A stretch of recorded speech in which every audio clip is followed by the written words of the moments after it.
Um, One of my favorite, I like to characterize Oxford as Disneyland for nerds because anything you can possibly think of doing and having access to as an intellectually curious person you can find at Oxford. Just the richness of resources, the access to books, to research material, to great minds, you can find it here. So I'm constantly in awe of the people I've got access to, the seminars I can attend, the libraries I can go and spend time in. So literally everything you could dream of as a super nerd is right here at your fingertips at Oxford. Love that.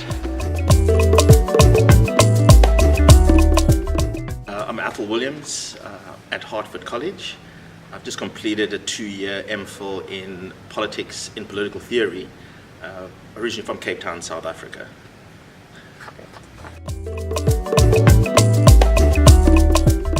I'm a 47-year-old student, and that makes me somewhat unique. Most of my classmates were substantially younger than I am. I just completed my 6th degree, and I started out, I kind of see my career as having 2 stages. So I started out with engineering, then did an MBA at MIT. I did a master's in finance at the London Business School, and so had this business career for 15 years. And then around 2010, began to think very differently about my career and the role I wanted to play, and wanted to have greater depth around politics, around political philosophy, around thinking about social justice. And I thought that business had a broader role to play in developing social justice. And with my business background, I figured that would give me a good platform for which to explore the idea of social justice. And so I embarked on a path of studies, which I've been on for the last few years, that started at Harvard, at the Kennedy School, where I did a degree in public policy, then went to LSE and did another degree in political theory before coming to Oxford to do the 2-year MPhil. And I'll now go on to do the doctorate year in political philosophy as well. So the reason I chose Oxford, I'd probably say 3 reasons. I think one is the idea of excellence, right? So I always wanted to go to the top university or do the best I could in everything I did. And when I played sport, I wanted to play for the best team. When I was working, I wanted to work with one of the best companies in my sector. And so I think in terms of academia, it was the same thing. Wanted to come to Oxford, certainly is one of the best universities in the world. So that was one reason. Secondly, it was a dream of mine. Since I was late teens at high school, I dreamed of going to Oxford, and I went to I mentioned many other universities I've been to, but Oxford was the dream. In fact, there's a wonderful story where in 1998, so 19 years ago, my brother and I visited Oxford, and he knew about this dream of mine of wanting to study here, and so he bought me a university jacket, an Oxford University jacket with the badge on the jacket. And standing in Broad Street, I vowed that I'd only wear that jacket when I'm an Oxford student. And so I literally held onto this jacket for 17 years until 2 years ago I could wear it. And so that's the second reason why Oxford, because it was just this dream, and it just for me it's a sort of this romantic story of this African kid coming from a township in poverty in South Africa and ending up at Oxford University. And I think that's the reality, because those are opportunities which I think are real for people to actually do that and travel that journey. And then the third reason for wanting to be at Oxford is in political philosophy, this is one of the best places to study. I think the resources are incredible, the richness of access to thinking. You've got, I think, see Oxford as a Disneyland for nerds. It's got basically anything you can possibly want, you have access to it. And so for me, it's been a very rich experience. So I grew up in South Africa during apartheid. So for the first 24 years of my life, I lived under apartheid. And apartheid was a system of oppression that was by design in every way to have me and black South Africans be second-class citizens. And where it was, it was macabre in a few different ways, but where I felt it most macabre was in the way an education system was designed for me to be a manual laborer. It was by design. So the quality of the mathematics I had, the quality of the physics I had was all very rudimentary because it was geared up for me to be a manual laborer. And I kept thinking, for me the image was apartheid held a mirror up for me and said, look at that mirror, see how small you are and how trivial you are. But I had my own mirror, and in my mirror I was a giant. And so that really drove me in terms of wanting to be educated. So I understood the value of education. I understood I was growing up in a system that was not geared to naturally for me to end up at a place like Oxford.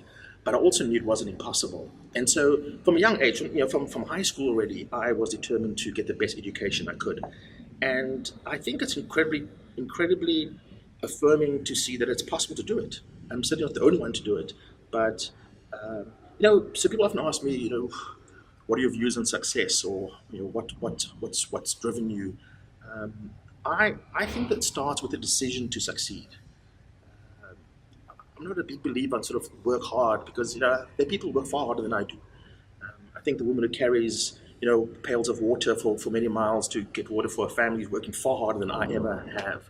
So it's not just hard work. I think it's the decision to succeed. And so I think once you decide you want to come to a place like Oxford, I think it's possible to do it, because you'll then follow up on that decision.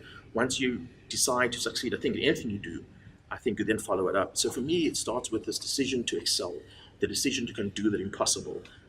Because for me, growing up in the township in Mitchell's Plain during apartheid, to come to Oxford was impossible. There was no one, I didn't know a single person who'd been here before. There was no family member who'd been, there was no one I conceivably could reach out to who had been here. But yet I think it's possible. And I think today there are far more resources for people. The internet's amazing now in terms of getting access to information. So I think no matter where you are and who you are, places like Oxford are open to you if it's something you're willing to strive towards.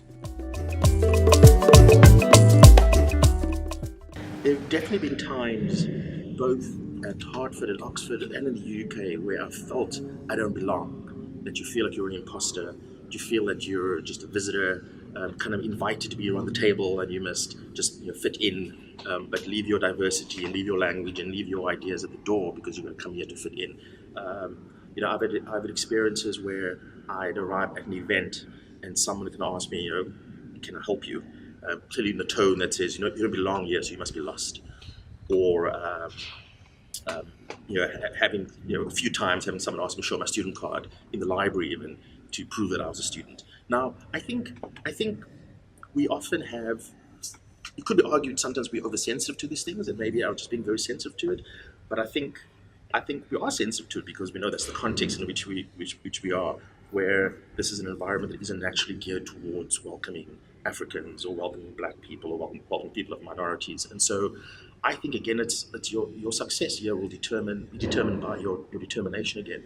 And so, I keep feeling I fall over when something like that happens. I feel really down, I feel really depressed. And then very quickly sort of get up and dust myself off and keep going. Because I think if we let those things cause us to fail, we've lost big opportunity. And so I do feel a bit, those of us who are privileged enough to have been here are pioneers in that we are trying to, break through some of those barriers and show people we can succeed. I was very excited to have earned a distinction for my thesis. And so as an African studying Western philosophy and to succeed, I think is an achievement because it's showing we can succeed in all those areas. And so I've had some of those bad experiences. I mean, it's reflected in some of my poetry. But ultimately, I think I had to keep the positive attitude because I came here for a reason and I wasn't going to allow nothing to stand in my way of succeeding here. I have been struck by the fact that Africans who seem to have excelled tend to be quite humble and almost shy about talking about their achievements and their experiences. And I understand that. I think we're a humble people. But in many ways, you can also argue that we've got all the more reason to be more outspoken about it, given the massive obstacles often we have to overcome to achieve the things we have. And so around Oxford, for example, the African students tend to be very quiet in talking about their research, in talking about their achievements.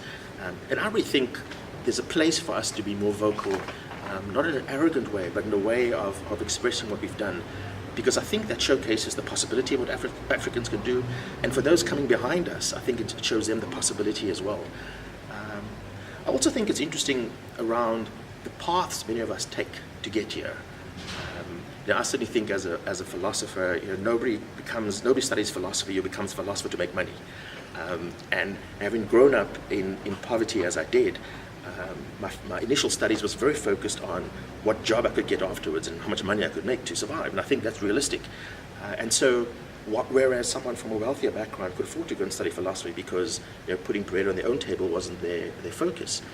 And so I've had to wait many years before I could have the luxury in this context of being able to study philosophy. So I've worked for many years in business, saved up, so I could now go and focus on philosophy. And I think it's important that we get more and more Africans engaging in areas like philosophy, of thinking deeply about our societies, not being entirely driven by where the money is or by vocation. Because I think what's happening in the world, others are thinking for us. The human rights regime that mainly impacts on Africans is actually being thought of and designed and dreamt up elsewhere. And I think we need to play a far more active role in the development and design of those types of areas. So my research interests link two ideas. One is this idea of social justice and the idea of the role corporations should play. My interest in social justice is around a view that says, defines a just society as one where everyone has equal opportunity to develop their human potential. So it's not an equal society in terms of holdings we have, but in having access and opportunity to develop ourselves as humans. And the absence of that equal opportunity, I think, creates deprivations. And so while we might all look that we're equal humans, some of us will live with deprivations because we've been deprived of education or been deprived of opportunities to develop our full potential. So that's this vision I have of a just society, one where everyone has access to equal opportunity to develop their human potential. Then I'll ask the question, well, if that's what we want as a just society, we know we don't have it today, who should be acting to get us there?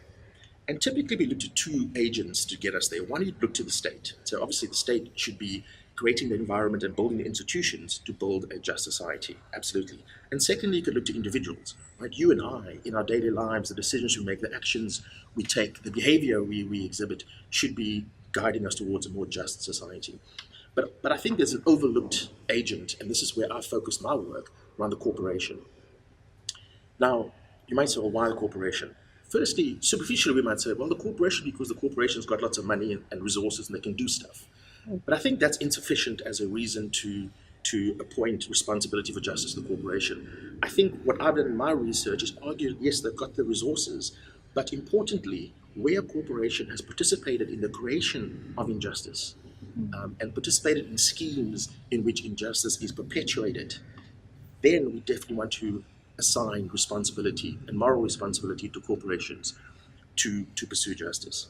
Because from a corporation standpoint, in a capitalist society, the corporation, rightly you would say, their focus should be on maximizing profit for shareholders. And I think in a capitalist construct, that's right. But I argue that the moment a corporation has been involved in an injustice, their moral priorities have been rearranged such that they no longer now have profit as their priority, they now have this injustice remedy as their priority.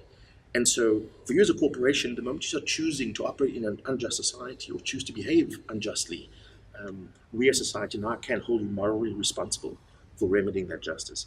And the injustice, the thinking about justice goes in two ways. One, there's a backward-looking injustice. So where historically you've been involved in an injustice, there's a call for reparations around that. And then secondly, it's forward-looking. It says, what should the society look like and what should we do to get us there? And so that's been the broad area. It's a political philosophy question around responsibility, moral responsibility for justice, and uniquely looking at the corporation as one of the agents alongside with the state and individuals.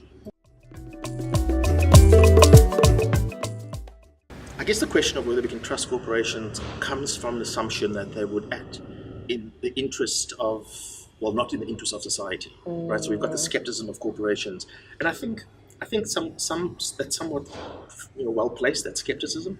But I think it has to, any call for them to act to promote social justice has to be in the context of state oversight and in the context of the right legislation to make it happen. So I'm certainly not calling for corporations to go out on their own to be furthering these initiatives. There's got to be in the context of the right oversight. It took me a while to get used to this idea of the multiple colleges and just the different personality of all the colleges. I'm used to this environment where everyone kind of gets the same education, and actually, depending which college you're in, you have a very different experience of Oxford. So I found that kind of weird, exciting, but also weird. And the fact that the different colleges are very differently resourced. Some are really tiny, some are vast with great histories, and so that took some time to get used to. I'm a big fan of little coffee shops. I prefer sitting reading and studying in a coffee shop than going into a library. And so there's been amazing little tucked away little places all over the place. I've enjoyed kind of exploring Oxford from that standpoint. Yeah. I love libraries and I love books. I've got a personal library of 10,000 books. So sitting in the Duke Humphrey library in the Bodleian has been just amazing. I often sat there kind of looking up at the books and the ceiling and staring, completely distracted from my studies. So that didn't help with productivity. But I just love being around books. I love being in that environment. So that kind of made it really fun.